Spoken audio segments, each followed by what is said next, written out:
siqalekise khona simkhonda khona uNkulunkulu sikanye naye baba wethu Advent mhla lokudini wayo iCathedral. Namhla ke bathandzekayo lisonto lelishumi emva kwaPentecosti noma lisonto lemashumi lamabili eminyakeni.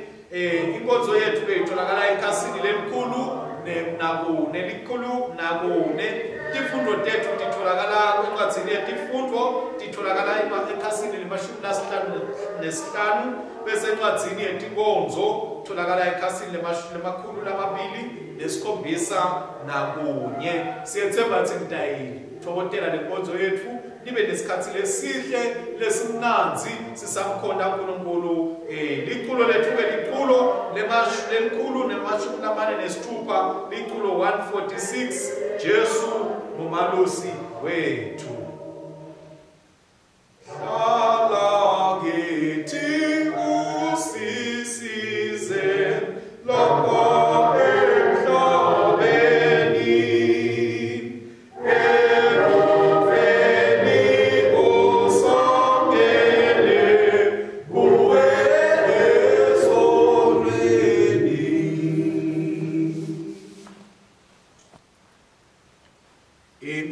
Sihlo yabathandzekayo itholakala ekhasini lelikhulu nakune ekhasini li104 inkonzo yesidlo ingcenye yayo itaba ngehlatshelwa kodwa lokuningi sitawusho. Ngosayibenani obe nawe futhi thomesani inkosi yithumisanini netinceku tenkosi akabonga uNkulunkulu yise nendodzana namoya longcwele alibonga ligama lakhe nyalo nonini. Akathunyiswe uNkulunkulu losezulwini kube nekuthula nelithando kubantfu.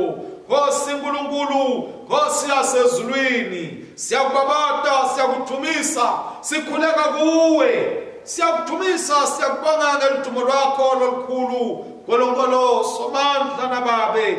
Nkosi indodzana letelwe yodwa Jesu Kristu. Nkosi uNkulunkulu, mfana yaNkulunkulu, mfodzana yeyise lesusa tono temhlaba sihawukele. Wena losusa tono temhlaba sihawukele. Wena losusa tono temhlaba yemukela kuthandaza kwethu. Wena lohleti ngesemnene saNkulunkulu yise sihawukele. Ngoba nguwe wedwa longcwele, nguwe wedwa loyinkosi, nguwe wedwa Kristu kanye nomoya ongcwele lwesetulu kwabo konke ebukhosini baNkulunkulu uyise. Amen.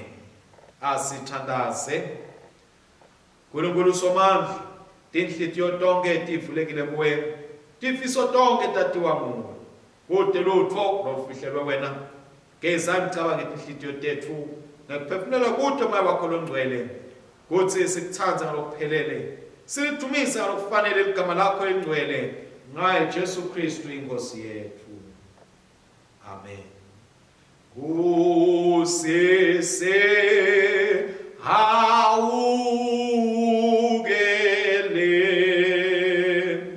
Kristu si hawukele ngosese hawukele.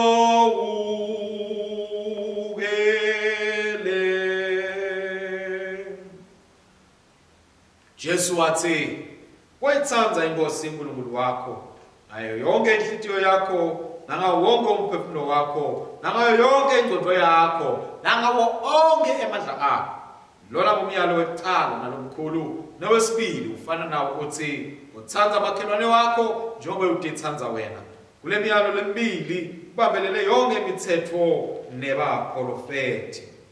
Kungako ke nasithi side sono siyadiyenga neqiniso alikho kethi kodwa nasivuma tono tethu uNkulunkulu wethembekile futhi ulungile tasithethelela tono tethu abuye asihlambulule kuko konke kungalungi nokwethemba imandla ekuhlanda engati yemsinzisi wethu Jesu Kristu azivume tonke notetfu sithimisele ngalokuqinisekile kuyigcina imithetho kaNkulunkulu siphile ngeluthando nangekuthula nabo bonke bantfu.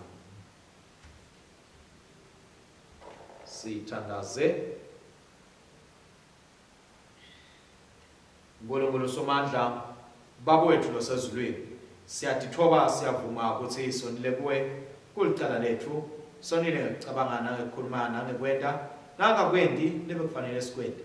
Ngenxa yendothana yakho Kristu Nkosi yethu, sithethelele konke lesekwenzile, sende sikukhonde ngegama lokusha kude igama lakho lithunyiswe.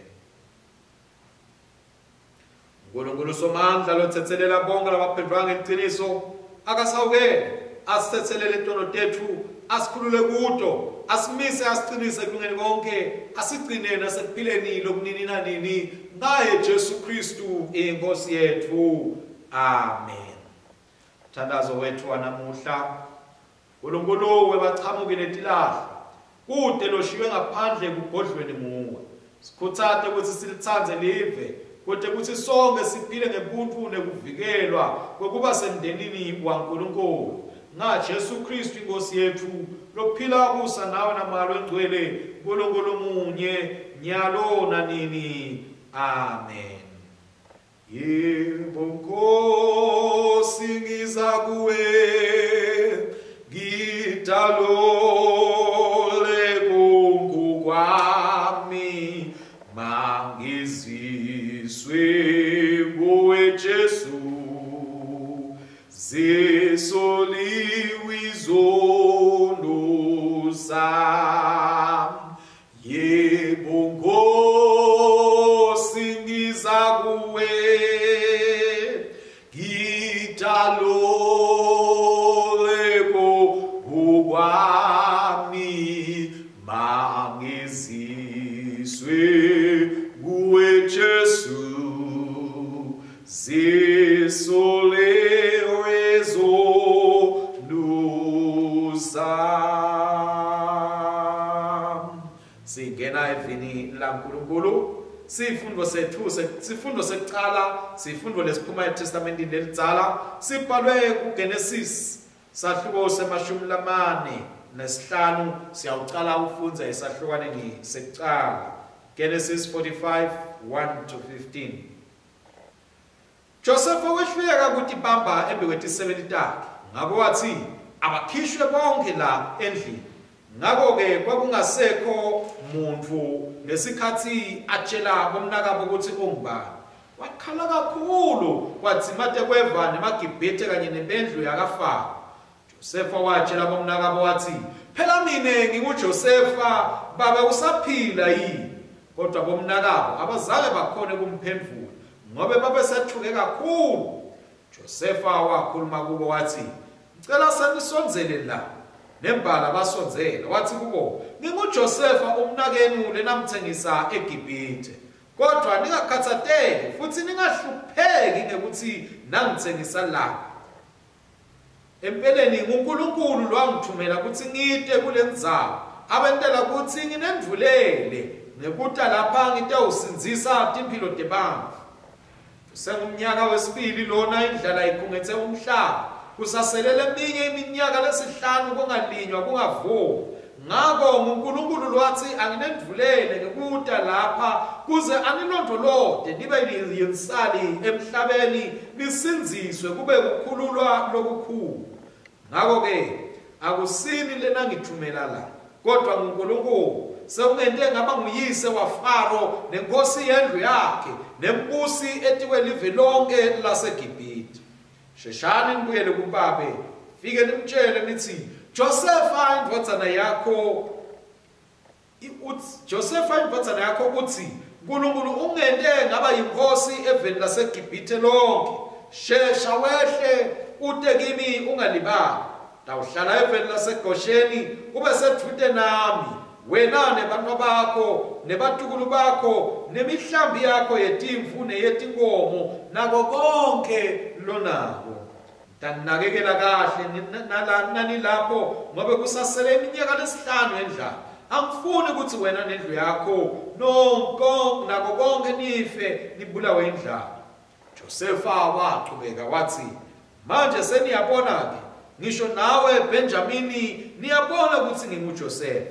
Nibotshela baba ukuthi sengaba mkhulu kangakanani lapha eGibhithe, nimtekele nangabo konke lenikubonile. Sheshani nilandze babe ehle eTela. Wase ugaxa imikhono ensanyeni yaBenjamini wakhala, naBenjamini wakhalela ensanyeni yaJosefa. Bonke labo mnakabo wabanga akhala. Emva kwaloko bonke bomnakabo base bakhuluma naye. Live lenkosi leli akabongwe uNkulunkulu. Lihubo lelikhulu namashumi lamathathu nakuthathu, lihubo 133. Maye kuhle kumnanzi kuhlalisana kwabazalwane ngekuvana, kuhle kufana nemakha lanuka kamnanzi nakathelwe enhloko ageleda adzimate ehlele esilevini. Yebo esilevini sa-Aaron anthonselana setiphikeni tetingubo takhe. Fanana nematolo entsaba iHemoni nakehlela entsabeni iSiyoni. Kulapha ke lapho simakadze ehlisela khona tibusiso takhe. Yebo nekuphila kude kube phakathe. Kodwa uYesu yese nendvodzana namoya longcwele. Njengoba bekunjalo kuqaleni kusenjalo nanyalo kuya kuba njalo kude kube nini nanini. Amen. Sifundo lesesibili lesiphuma eTestamenteni lelisha sibhalwe kuba seRoma belishumi nakunye. Siyaqala evesini lekuqala siye kulesibili bese siyeqa siya evesini lemashumi lamabili nemfica. Romans 11, 1-2, 29-32. Sengiyabuta ke ngithi uNkulunkulu wasilahla yini sive sakhe? Cha, akazange. Nami mathupha ngingumIsrayeli situkulane sa-Abraham, ngiwesive saBenjamini. uNkulunkulu akazange asilahle sive sakhe lasikhetha nchati. Phela uNkulunkulu akaguquli kwephana kwakhe kwamahala nekubita kwakhe. Empeleni nine animlalelanga uNkulunkulu, kodwa nyalo senamukelisiwe sihawu ngenxa yokungamlaleli kwabaka-Israyeli. Ngalokufana nabo abakalaleli, kuze kuthi sihawu leliphethwe ngaso nabo besemukeliswe. Ngobe uNkulunkulu bonke bantu sewubayekelele ekutheni bangamlaleli, adzimate atewubahawukela bonke. Live lenkosi leli akabongwe uNkulunkulu. Sitawusho-ke ingoma yesikhombisa, canticle number 7 ekhasini 347. Ingoma yesikhombisa, canticle number 7, ingoma yensinziso ekhasini 347. Njengoba yasasilungisisiwe ngekukholwa, sinekuthula naNkulunkulu eNkosi yethu Jesu Kristu. Ngakho-ke siyathokoza ethembeni lesinalo lengadimulo yaNkulunkulu. Siyathokoza nasekuhluphekeni lesikwethweni. Ithemba lethu alijabhisi ngoba luthando lwaNkulunkulu lugcwaliswe etinhlitweni tethu ngamoya longcwele. Sisebuthakathaka, Kristu wafela lababi, wasifela sisedoni, wabonakalisa luthando uNkulunkulu lasithandza ngalo. Siyanqoba nekunqoba ngaye lo wasithandza, ngoba kude lokungasehlukanisa neluthando lwaNkulunkulu lolukuKristu Jesu inkosi yethu. Ukuthunyiswe yese nendvodzana namoya longcwele. Njengoba bekunjalo kuqaleni kusenjalo nanyalo kuya kuba njalo kude kube nini nanini. Amen. Nkosi ayibe nani, ayibe nawe futhi. Lalelani itindzaba letinhle ngekulandzisa kwaMateyu longcwele sahluko selishumi nesihlanu siyawuqala kufundza esahlukwaneni semashumi lamabili nakunye. Akadunyiswe Kristu umsindisi wethu. Matthew 15:21-28. Jesu wasuka lapho waya etindzaweni tangaseTire naseSidoni. Umfati labangumkhenani wakuyo leyo ndzawo weda kuJesu akhala athi, "Ngihawukele Nkosi, Ndvodzana ya Davide, ndvodzakati yami iphethwe lidimoni kabi." Kodwa Jesu akazange amphendvule. Abafundi bakhe base basondzela kuye bathi, "Gqoshe umfati, ngobe nangu uSolomane uyasilandzela uyakhala."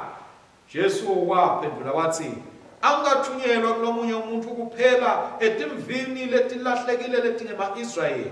Kepha lo mfati wasondzela, waguqa embi kwakhe wathi, "Nkosi, ngisinde." Yesu wamphendula wathi, "Akukalungi ukuthi kudla kwebantfwana kulahlwe etinjeni." Umfati waphendula wathi, "Yebo Nkosi, uqinisile, kodwa netinja tiyawathola emavuthuluka lasele kubanikati bato." Ngakho-ke Jesu wamphendula wathi, "Awuma-ke, kukholwa kwakho kukhulu, akwenteke kuwe njengokufisa kwakho." Ndvodzakati yakhe yasinza ngaleso sikhathi. Nali-ke livangeli laKristu. Akabongwe Kristu umsindisi wethu. Sitawusho bathandzekayo sivumo selikholo sebapostoli lesitholakala ekhasini 49. Sivumo selikholo sebapostoli lesitholakala ekhasini 49. Kanye ke siyasho sithi, "Ngiyakholwa kuNkulunkulu oyesesomandla, umdali welizulu nemhlaba. Ngiyakholwa kuJesu Kristu indvodzana yakhe lodwa inkosi yethu, weda ngaMoya oNgcwele, wadalwa intombi Mariya, wahlushwa kubusa Pontius Pilato, wabethelwa esiphambanweni, wafa, wangcwatshwa, wehlela kulabafile. Ilanga lesithathu wabuye wavuka, wenyukela ezulwini, lapho ahleti khona ngesenene seyise, tawubuya tekwehlulela labaphilako nalabafile. Ngiyakholwa kuMoya oNgcwele, nasebandleni elingcwele lelikatolika, nasenhlanganweni yalabangcwele, ukutsetselelwa kwetono, kovuka kwemtimba, nekuphila kwanini nanini. Amen.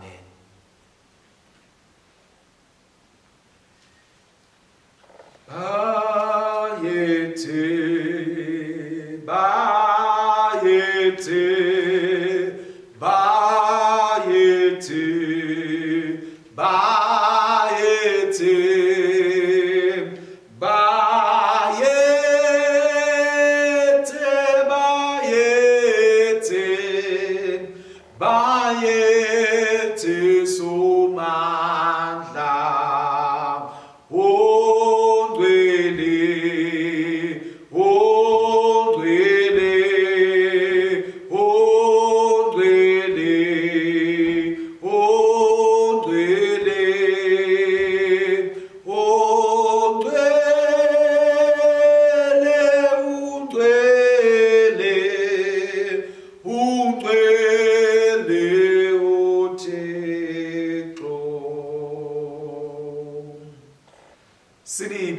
Bathandzekayo egameni leNkosi nemsindisi wethu Jesu Kristu. Amen.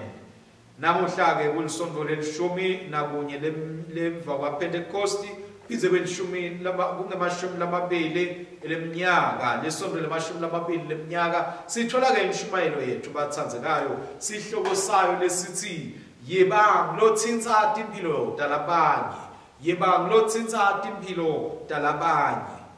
Evikini elipheleleke bazalwane, sithole lapho sithole khona tifundo tethu lebe tikhuluma ngetintfo letimphawu noma tintfo letilishumi nakubili letisisitako kude ukuthi sibe nekuphumelela lesatifundza noma lesatibona uma sibuka tifundvo telivikile eliphelile. la lapho sasibuka khona impilo yaKristu, sibuka umsebenzi waKristu nekwenta kwaKristu. Sabona khona ke ukuthi yini lesingayithola kuKristu, saphinde sabuka nempilo yaJakobe, sabuka ukuthi yini lesingayithola empilweni yakhe lengasilekelela ngokuthi sikwadi ukukhula njengebazalwane, sikwadi ukuthi siphumelele empilweni nasetinkingeni lesibhekana nato sisahamba endleleni. Nanamuhla ke bazalwane singena khona lapho ke bazalwane ukuthi sibitiwe sabitelwa ukuthi sibe bantu labathinta impilo talabanye.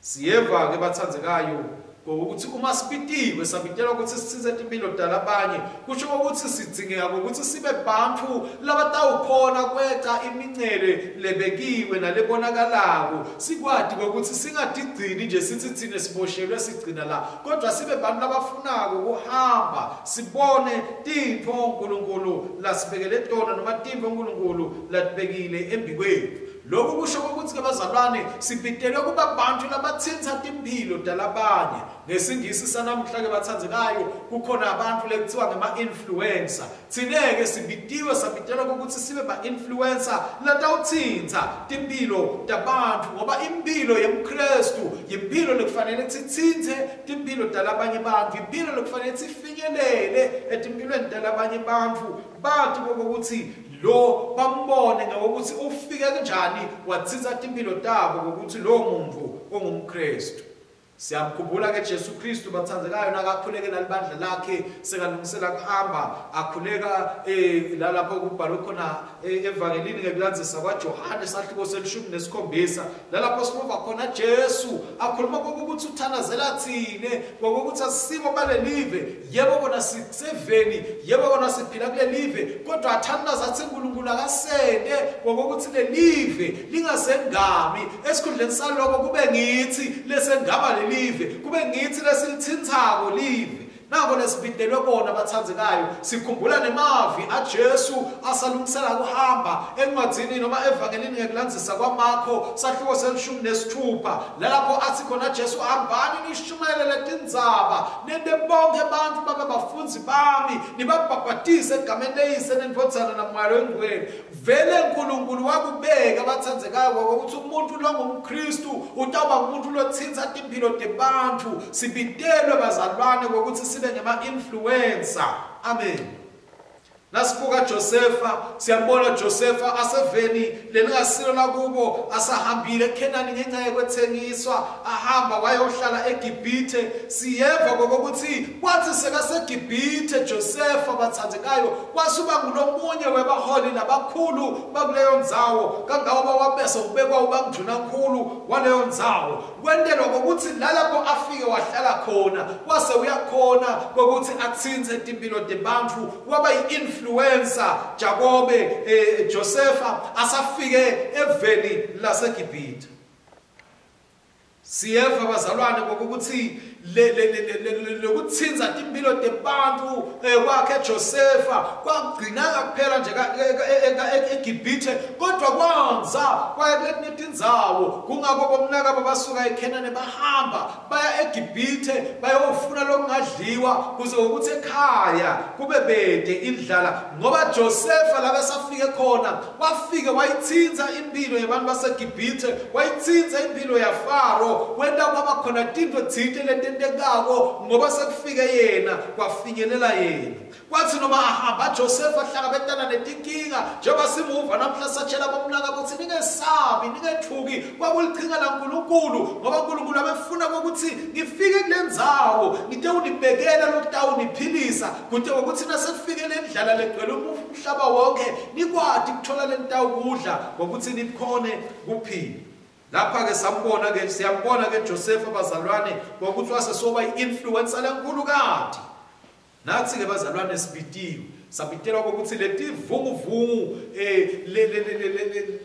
lokuluma matima lokukhona lokusifikela kwempilweni sibe bantu labatawukhona kwendlula kibo ngoba sathi ukuthi uNkulunkulu usibidele into letinkulu uNkulunkulu usibidele ukuthi sitsinze impilo tebantfu ngoba sibazalwane sibidiwe ukuthi kuba khona kwethu kuguqule indlela tintfo letibonakala noma leticatshangwa noma letisetshenzwa ngato kutembangave siguqule tintfo bantu labamkhonda ngayo uNkulunkulu siguqule nendlela imali lebukwa ngayo nemnotho usetshenziswe ngayo sibidiwe ukuthi silethe buso nelivi nebukhona baNkulunkulu kude tonke letintfo kuze ukuthi into usebenzela nakube ngilokuhle kulabo labamthandaza uNkulunkulu nebantu bonke emhlabeni bakwathi ukuthi bathole ukuphila lokuphilayo. Evikini leliphelile abazalwane siyakhumbula ukuthi satshelwa ukuthi sibidelwe ukuthi sibe didalwa letisha ngakusho kwa second noma incwadi yesibili yabaseKorinte sahluko sesihlanu livesi le-17 ethi lolo kuKristu sewusidalwa lesisha lesidalwa lesisha ke lesingimi nawe sibitelwe ukuthi sithinze impilo tebantfu emhlabeni sithinze impilo tebantfu nalapha nangalapha kuze ukuthi njengoba na Jesu naye wakwenda lokho ngesikhathi asaphila. Masibuka Joseph abazalwane siyambona ukuthi lokunye lokukhulu lakhona ukuthi akwende kwenteke kwaba ukuthi bantfu bakhona ukuthi babuyisana. Joseph abomnaka bonke bamtondze kakhulu baze bamthengisa bebafise kumbulala kodwa licinga laNkulunkulu lathi akangafi akahambe aye eGibhithe. Kube mhlambe kwakungimi nawe bekungaba khona ukuthi nase sibabona sebeta bomnaka ethu batofuna kudla sivele sibone ukuthi sibahlubeta kanjani noma sibabopha kanjani sibavalele ejele kodwa Joseph sitshela ukuthi wakhombisa nothando kubomnaka. Nangabe ke sifuna ukuthinza impilo tebantfu ufuna sikhombise uthando wazalwane egameni lenkosi yethu Jesu Kristu. Sibidiwe ukuthi sibe bantu lababuyisa ubudlelwane labakha ubudlelwane lalapha emabandla sabhidlike khona lalapha abazalwane sebacabene khona ngenxa yokuthi sebalimetene ngenxa yokuthi sebakhulumisene kabi noma sebanyathela letintwane sithiwa sibitwa ukuthi side ususa lokwehlukanisana noma lokwehlukaniswa lokubese kuba khona ebandleni sibuyise bantu baNkulunkulu ngoba uNkulunkulu uyena siyatshelwa ukuthi funza leli kubo lesifunze namhlanje lithi maye kuhle kangakanani lalapho bomnaka bahlangene ndzawonye kuyinto lenhle ebuseni baNkulunkulu uze yena alethe sibusiso ngakho nathi bazalwane sisebazalwane sihamba lalapho sehlukene khona sacabana khona sibidiwe ukuthi sihlangane sibe munye silakhe libandla laNkulunkulu lihlangane libe linye njengoba laNkulunkulu amunye ngoba ngileyo indlela lesitawukhona ngayo ukuthi sithinze umhlaba nawutawubuka thina usibone sehlukene usibone sicabene ngeke bazalwane uze ufune kude awute ukhonda uNkulunkulu kanye nathi empeleni umhlaba uyawuvele ubaleke uthi laba bekubalekelwa akusibo bantu labalungile kodwa masifuna ukubonisa uthando laNkulunkulu sifuna ukubonisa amandla kaNkulunkulu kufuna sibe bazalwane lababuthene ndzawonye labamunye labahamba kanye endleleni akunenzaba ukuthi sithatha tintfo ngetindlela noma sibona tintfo ngendlela ehlukahlukene kodwa sibidele ukuthi sibuyisane neluthando bazalwane ngoba ngilolo lothando lentawonda ukuthi abantu basibone ukuthi sibaNkulunkulu sikhona nathi ukuthinza impilo tebantu ukuthi bantu babuye kusimakazi. Masibuka ke bazalwane lala kubhalwe khona kubhalelwa incwadi ibhalelwa baseRoma siyatshela ukuthi baseRoma batshelwa ukuthi noma bangasiwa amaJuda kodwa uNkulunkulu sowubuyise tonke tive kuye sowubidele bonke abantu ukuthi babuye kuye lokusho ukuthi sonke sesithunyiwe bazalwane ukuthi sibe ma-influencer sibe ngabathenga impilo tebantu batawubuya bamthathe bamemukele uNkulunkulu nabo babe bantwana baNkulunkulu njengoba na-Israyeli abesentiwe umfana waNkulunkulu ngokuthi akhethwe encwadi. Evangelini nasifunza abazalwane sibona indzaba yamake loweta abuya eKhenani utajelo make ngoba sowuvile ngaJesu loyi-influencer losathinza impilo tebantu bonke labe bakhona sekuze kwendlulele sowusukile nekuthinza impilo tebantu abamaJuda sowuthinza lempilo tebantu abamaKhenanites ngokuthi nanabo babone lobuhle nebukhulu baNkulunkulu. siyambona ke bathandzekayo Jesu Kristu asendlulisa kokuthi leyo ntombi lendvodzakati yalomake ithole kuphila. Siyamuva uyakhala Jesu uthi cha make phela ngeke ngathatha kudla kwebantwana ngikulahle etinjeni. Lo make wathini? Wathi cha ngitawukuma ngoba wena ngivile kokuthi wena tintfo letinhle kangakanani ngiyafuna kokuthi nami ngentele letintfo letinhle leti. Ngoba tindzaba taJesu tasetandzela live lonke Jesu besaguquke asayi-influencer letsitsa timphilo tebantfu. Nalala uthi noma ngivile ngiyafuna kokuthi nami ngitsindzele. Ngabe bantfu langaphandle bazalwane bangakhi labathi basibona sibazalwane bathi nami ngifuna ukutsindzela. Mina libandla laliya nami ngifuna ukutsindzeka ngisonzele kulo uNkulunkulu wabo ngiyite into omkhona. Uma ngabe ke kubazalwane sehluleka kwenta inzima ukuthatha inzima yethu yokuba ama-influencer vele bantfu ngeke sibabone beta emasontweni masono ethu sitawubona ancipha kugcine sekusele thina nemindeni yethu kuphela. Kude ke bazalwane sikwati kuguqula timphilo talabanye bantfu sibe ngema-influencer sidzinga lokuthi uNkulunkulu aguqule lokwathina eliqobo lwethu ngaletindlela sesishito ukuthi kucabanga kukhuluma nekwenta sidzinga ukuthi siguqulwe sitawube sesiyakhona ke bazalwane ukuthi nathi siguqule bantfu labanye sibe ngema-positive influencers kulo mhlaba lesiphila kiwo siguqule indlela abantu lababona ngayo tintfo baqale babone tintfo ngendlela yaNkulunkulu. Sesiyiphetha ke bazalwane inshumayelo yethu sitawusho umthandazo waFrancis Longcwele lothi ke Nkosi sende sibe nabaletha kuthula lapho kunenzondo sihlanyele luthando lapho kunekwaphulana khona umoya kuxolelana lapho kukhona kungevani kubuyisana lapho kunekungabata lukholo lapho kunekuphela kwelithemba lithemba lapho kunebumnyama kukhanya lapho kukhona kudzabuka injabulo siphe kuthi kunekufuna kujujutwa sibe nabajujutako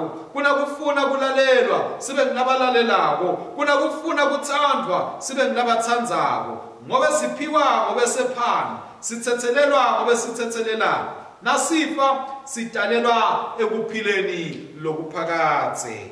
Amen. Sitawuthola ke imithandazo yethu namhla bathandzekayo sisebenzisa imithandazo yelithani letholakala ekhasini le-73 sitawuphendula ekugcineni kwaleyo naleso sahlukwanyana lesikhona esikhuleni sekuphendula makuphela lo nalo mthandazo sitawuhlanganisa le mithandazo yethu bazalwane asithandaze.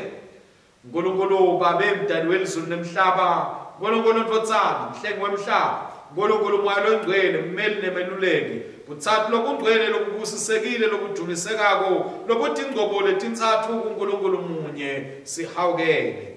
Nkosi ungatikhumbuli tiphosiso tethu netabo babe siyekele Nkosi lelungile siyekele tsine bantu bakho lwabahlenga ngengati yakho lencabile kubo bonke bubi nekulimala nekona kuhlaselwa ngisathane nekuthukuthela kwakho nakuko kubhujiswa lokuphakathi kuko kufiphala kwenhlitiyo nekutikhukhumeta nekutendisa nemona nenzondo nelunya nako konke kungalungi kuko kuhlobonga nekona netinkohliso temhlaba netasathane kuto tonke timfundziso temanga nekukholwa lokuphambene nekuhlubuka nekulukhuni benhlitiyo nekudzelela livi lakho nemtsetfo wakho kuwo umbane welitulu nemlilo neziphepho nekutamatama kwemhlaba netikhukhula nekomisa kwelitulu nendlala nesifo lesibhubhisako kuko kucindzetelwa nekuhlebana nekuvukela umbuso netimpi nekubulala nekufa lokutumako sikhulule Nkosi lelungile. Ngemfihlakalo yekutitsatsela kwakho puntu nekutalwa nekukhuliswa nekulalela nembhabhatiso nekuzila nekulingwa kwakho nekufundzisa kwakho ngemavi nangemisebenti ngetimangaliso takho temandla nangekumemetela kwakho umbuso welizulu ngebuhlungu netithukuthuku takho tengati ngesiphambano sakho nangekuhlupheka nangekufa kwakho lokuncabile nekungcwatshwa kwakho ngemandla ekuvuka kwakho nekwenyuka kwakho lokudumisekako nangekuta kwaMoya Longcwele ngetikhatsi tonke tekulingwa nekuhlupheka ngetikhatsi tonke tekujabula ngesikhatsi sekufa nangelilanga lekwehlulelwa sikhulule Nkosi lelungile. Yemukela imithandazo yethu Nkosi uNkulunkulu wethu sive Nkosi lelungile. Busa uconzise libandla lakho elingcwele, uligcwalise ngelithando neliqiniso, uliphe bunye lokuyinthando yakho. Siphe isibinzi sekushumayela livangeli emhlabeni wonke, nokuthi sendetive tonke abafunzi bakho. Khanyisela ababhishobhi bonke, abapristi nebadikoni ngeliqiniso lakho, baconzise kude kuthi ngekuhamba kwabo nangokufundisa kwabo balimemetele livi lakho. Baphe abantu bakho umusa wekulalelana kumukela livi lakho, kude baluthole balulandzele lubito lwabo ngeliqiniso, bathele titselo tamoya.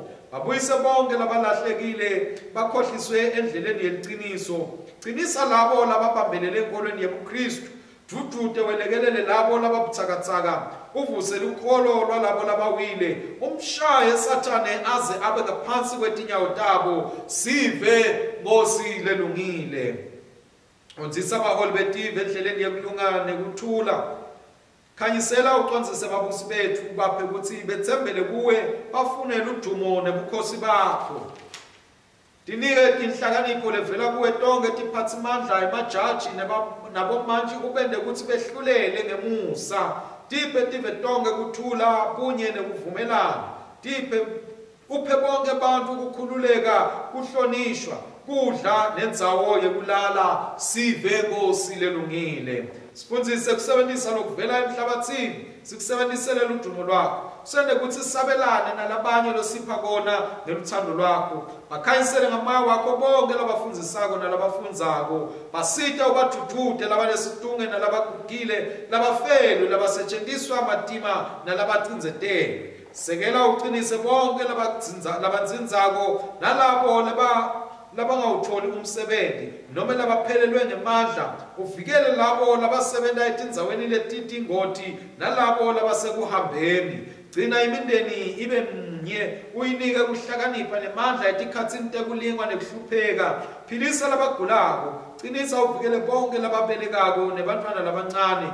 Vikela wondle bafelokati nalabede batali, bonke labasebenza khashane nemakhaya abo. Bakhosele labangenamakhaya, labakhubatekile ngenxa yembango, banine luvelo kulabo lababoshiwe nabo bonke labaphila ngekwesaba. Tsethelela titsa tethu labasihluphako nalabasinyunzako, guqule tinhlitiyo tabo. Sive Nkosi lelungile. Msindisi wemhlaba, sithethelele tono tethu lesitatiko nalesingatati, nange kungakwendi libe kusifanele sikwende. Siphe umusa wa moya wakho longcwele, kuthi silungise kuhamba kwethu ngelivi la moya wakho. Nkulunkulu Somandla, wena losendele umusa ngalesi sikhathi, wekuthi sicele ngenhlitiyo yinye kuwe lothembisako ukuthi nangabe kuhlangene babili noma bathathu ngeligama lakho, uyakubapha lokho labakucelako. Yenda manje Nkosi lokufunwa nalokucelwa abantu bakho njengalokufanele bona. Siphe kwatisisa iqiniso lakho siselapha emhlabeni, kude kuthi ngesikhathi lesitako sithole kuphila lomnini lanini. Sicela konke lokhu ngaye Jesu Kristu iNkosi nemsindisi wethu. Amen. Sichubeke bathandzekayo inkonzo yethu ngekuthi singene kiso sibingelelo sekuthula. Sesitawungena nje enkonzweni yesidlo, singena nyalo bathandzekayo esibingelelweni sekuthula.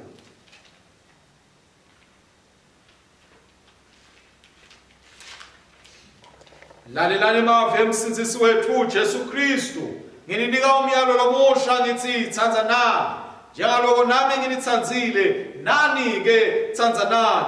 Nanitsandzana kanjalo bayakunathi ukuthi nibafundzi bami. Uthula kweNkosi akube nani ngetikhathi tonke. Akwanze sivuselane, sijabulelane bazalwane, simbonge uNkulunkulu losipha kuphila. Amen. Njengalokho uKristu wasifundzisa, sinesibinzi bathandzekayo sekuhlabela sithandaza umthandazo weNkosi sithi: Baba wethu losezulwini, alingcweliswe ligama lakho, ubuso bakho awude, inzandwa kwendwe emhlabeni njengasezulwini. Siphe namhla ukudla kwethu kwemahla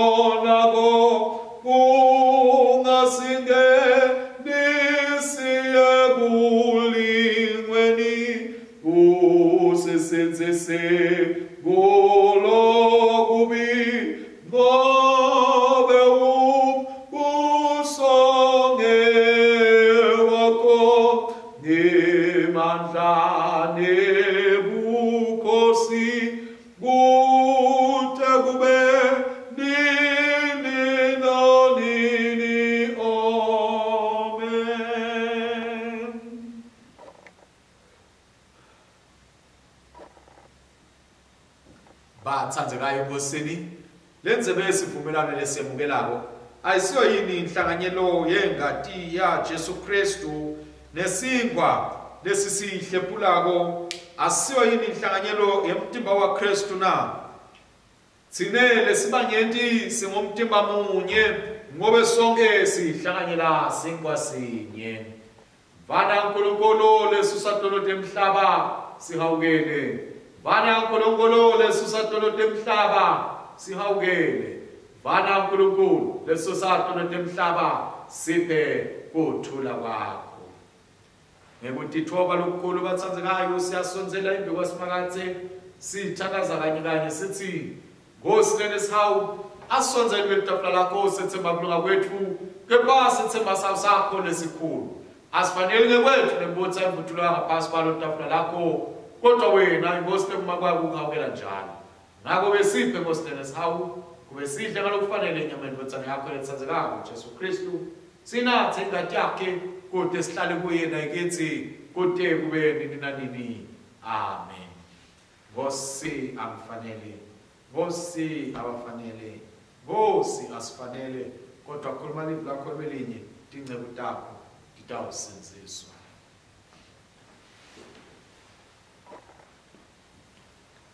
Asimbhekeli uMondlula uNkulunkulu lelafika emhlabeni latawugucula tintfo latsintsa timphilo tebantfu lasibita natsi ukuthi sitsinze timphilo tebantfu. Babusisiwe bonke labamenyiwe bamenyelwa edzilini lakhe engcwele. Sonzelani ke bathandzekayo egameni lenkosi yethu Jesu Kristu, sitomukela umtimba wenkosi yethu Jesu Kristu nengati yakhe lasophisela yona, simdlele tinhlitiyweni tethu ngekukholwa nangekubonga.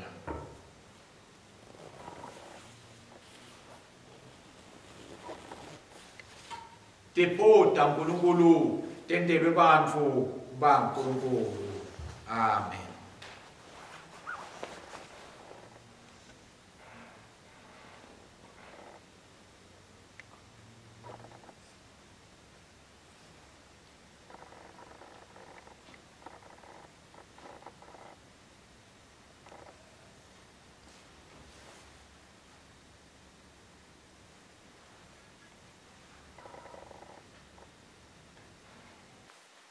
Sesiphetha bathandzekayo inkonzo yethu yesidlo, siyachubeka ekhasini 128.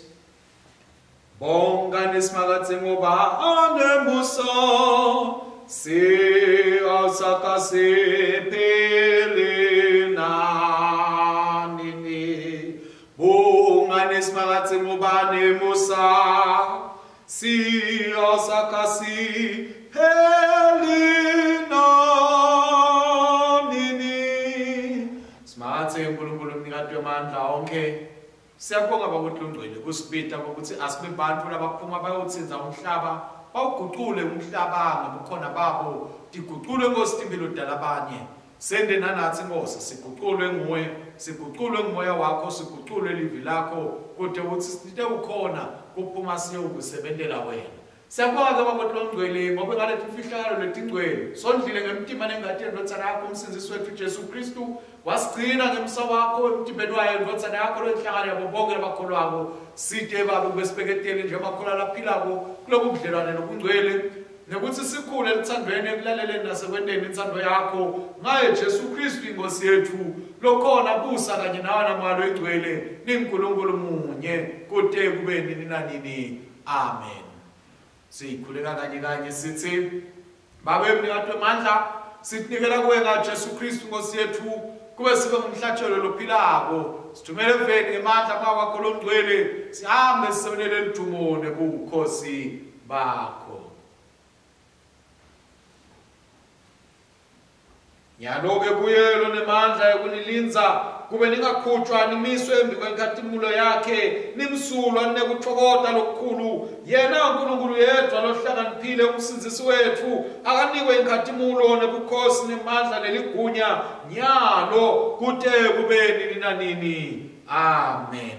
Kuthula-ke kwaNkulunkulu lokwengcacodza konke akutigcine tinhlitiyo tethu nemicabango yethu, simathi simthandze uNkulunkulu kanye nendodzana yakhe Jesu Kristu inkosi yethu. nesibusiso saNkulunkulu somandla uyise nendvodzana naMoya oNgcwele asibe kithi njalo. Amen, amen, hallelujah. Amen, amen, hallelujah. Amen, amen, hallelujah. Amen, amen, hallelujah. Siyabonga kakhulu bazalwane kuba nathi size sifike emaphethelweni ayo lena nkonzo. Siyethemba ukuthi ichubekile yanikhuthata enkosini, yanakha enkosini, yanenda futhi natilambela tindvo tasimakathe ukuthi nitawuphuma bese nibabantu labatawuguqula impilo talabanye, nitsinze impilo talabanye kude ukuthi nabo bamati uNkulunkulu, bamthandze uNkulunkulu, bamsebentele uNkulunkulu. Siyethemba ke bazalwane ukuthi nitaba nelivikile lihle, uNkulunkulu anigcine, anibusise ke bazalwane. Namuhla ke liculo lethu lekuyivala inkonzo sitawuphuma ngeliculo number 339. Namhla niyabizwa nonke ngumsindisi onguKristu. Liculo number 339.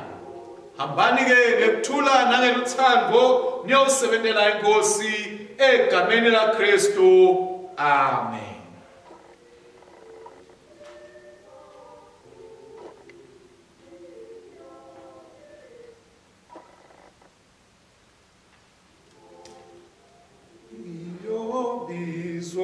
Lonke umsindisi onguKristu oselokhu enibisa usabizo namuhla